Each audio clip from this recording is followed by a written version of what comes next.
What's going on, everyone? I'm Corey with Airbender FPV, and if you're new to FPV or thinking about getting to FPV, this is the channel for you. I'm not a pro pilot, I'm not a freestyle god, I'm learning just like you, and I'm sharing everything along the way.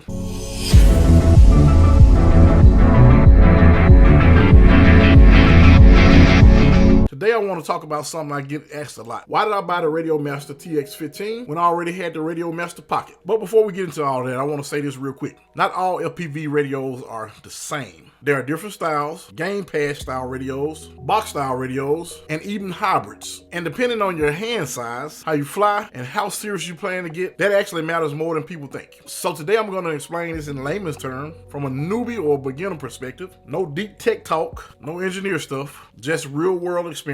My experience. That's coming from someone that's still learning LPV. When you're new to LPV, radios can be confusing. I had a bunch of experience in airplanes, and you would think it just kind of goes over from there, but not necessarily. You really don't know what matters yet because you're completely new. You don't know what you'll outgrow, and you definitely don't want to waste money. I started with the Radiomaster Pocket. I still think it's one of the best radios out there. Some people call it a beginner radio. I don't think it's a beginner radio. Some of the best guys I see flying use the Pocket, but of course they use other radios as well. But as I started flying more, using the sim more, and getting more stick time, I realized something important. Pocket wasn't bad. I didn't upgrade because something was wrong. I upgraded because I started flying more, and certain things began to matter more, like comfort, screen size, smoothness, and long-term use. That's what pushed me towards the TX15. So let's talk price. The Pocket usually run around $70 to $80 as of now. When I got mine, it was only $49.99. The TX15 is close to $160 to $180, and I want to say I did about $160 on mine. So yeah, that's double the price of this radio, which means the TX15 needs to give more real benefits, not just look cool sitting on the desk. The Pocket has a really small black and white screen. It works. You can bind, you can fly, but it's small. The TX15 has a large color touchscreen. From a beginner standpoint, that means a lot. Menus are easier to read, settings make more sense. You're not squinting trying to figure out stuff. When you're learning LPV, clarity helps. Both radios use Hall effect gimbals, so both already are good. But the TX15 just feels so much smoother, especially near center stick. Slow movements feel so much more controlled. That helps beginners stay calm and avoid overcorrecting. The Pocket gimbals are great for the price, but the TX15 feels more refined. And these can be upgraded, but by the time you go ahead and upgrade these, you probably should just go ahead and go with this radio. The Pocket is small, great for portability, but if you got larger hands like me, it can feel cramped. Your thumbs are close together, your hands feel tight doing long sim sessions. Trust me, you feel it. Now when you switch to the TX15, it's wider, it's bigger, it fills your hands properly for longer flying sessions. And that comfort really matters. One small detail, but very important to me. The Radiomaster comes with a cloth bag, which is really nice. The TX15 comes with a really nice hard case. If you travel or throw your gear in a backpack, the extra protection really matters.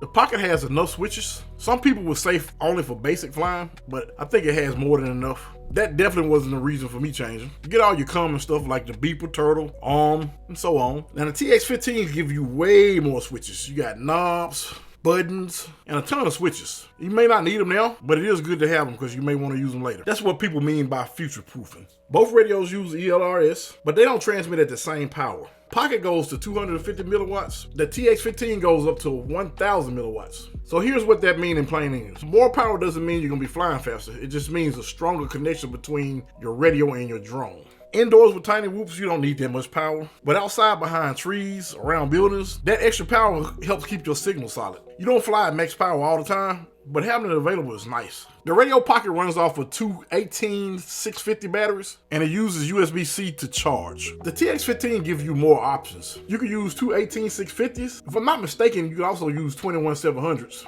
But you can also use a 2S LiPo, which ultimately means longer runtime and more flexibility. That's where it all came together for me. Pocket is an amazing radio, but the TX15 feels more like something that you would grow into. Larger screen, more comfort, more switches, and more power. I didn't upgrade because the Pocket was bad. I upgraded because I'm planning on sticking with LPV. If you're brand new and you're on a budget, the Radiomaster Pocket is gonna probably be the best option for you. And it may be the only option for you because you may not even change from this radio. This could be worth the upgrade, but honestly, I think having both makes sense. The Pocket's great for travel and quick flights, and the TX15 is going to be a great main radio that you can grow into. I like to say, buy once, cry once, but all in all, this is not a bad price radio. After you feel this radio, even if you want to go with this radio, you'll probably end up upgrading the gimbals, which is going to put you back in the price range of this radio. I'm definitely not telling you to get either one of these radios, and do your due diligence to figure out which radio is going to be best for you. I will have a link in the description for both of these radios if you want to check them out. If this video helped you out, hit that like button. And if you're new to FPV, go ahead and subscribe. This channel is about learning together, the wins, crashes, and everything in between. Drop a comment below and let me know, Pocket or TX15, or just let me know what radio you're using. Thanks for watching Airbender FPV, where we learn to bend the wind one flight at a time.